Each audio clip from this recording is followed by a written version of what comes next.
সুনামগঞ্জের ১২টি উপজেলায় ৪০০টি পূজা মণ্ডপে প্রতিমা তৈরির কাজে ব্যস্ত সময় পার করছেন মৃৎশিল্পীরা। প্রতি বছরের ন্যায় এবারও উৎসবমুখর পরিবেশে জেলা শহর সহ প্রতিটি উপজেলা পূজা মণ্ডপে প্রতিমা তৈরির কাজ শেষে করা হচ্ছে রং তুলিও অঙ্গসজ্জার কাজ। এদিকে মাটি, রং, বাঁশ ও কাঠের দাম বেশি হওয়ায় লাভের আশা কম বলে জানান মৃৎশিল্পীরা।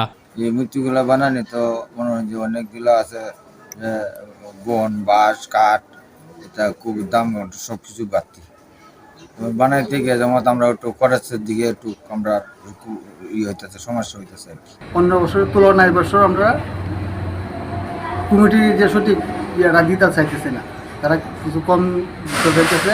রঙের দাম অনেক বেশি, কারিগরেরও টাকা বেশি, সব কিছুরই দাম বেশি, যার কারণে আমাদের অতটা লাভবান হবে বলে মনে হয় না। সবকিছু ছাপিয়ে মা দুর্গার আগমনকে ঘিরে আনন্দ বিরাজ করছে জেলা জুড়ে। পূজাকে সামনে রেখে চলছে নতুন নতুন জামাকাপড় কেনার ধুম।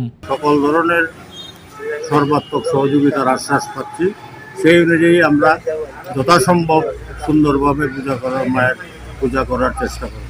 আমরা যাতে সুন্দরভাবে, সুশৃঙ্খলভাবে আমরা যাতে পূজা করতে পারি, তারা চতুর্দিকে তারা নজরদারিতে রয়েছেন। পূজা মণ্ডপগুলোতে শান্তিপূর্ণভাবে পূজা উদযাপনের আশাবাদ জানিয়েছেন সনাতন ধর্মাবলম্বী নেতারা। অন্যান্য বছরের মতোই ধর্মীয় ভাব গাম্ভীর্য বজায় রেখে এবং উৎসবমুখর পরিবেশে পূজা উদযাপন করার জন্য আমরা জেলা পূজা উদযাপন পরিষদের পক্ষ থেকে সভা আহ্বান করেছি, সবাইকে নিয়ে সভা করেছি। আমাদের জেলা কমিটির এবং কেন্দ্রীয় কমিটির নির্দেশনা মোতাবেক এই পূজায় কী কী করণীয় আমরা সার্বিক বিষয়ে উপজেলা কমিটির সমূহকে এবং বিভিন্ন পুজো মণ্ডপের সভাপতি সম্পাদককে দিক নির্দেশনা দিয়েছে। পূজায় নিশ্চিত্র নিরাপত্তায় আইনশৃঙ্খলা বাহিনী কঠোর অবস্থানে রয়েছে বলে জানিয়েছে পুলিশের এই কর্মকর্তা।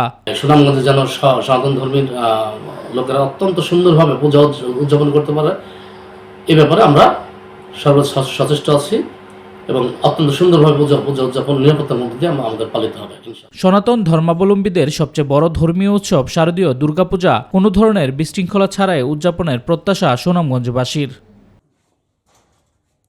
শামস তাবরিজ উচ্ছ্বাস, মাই টিভি নিউজ ডেস্ক।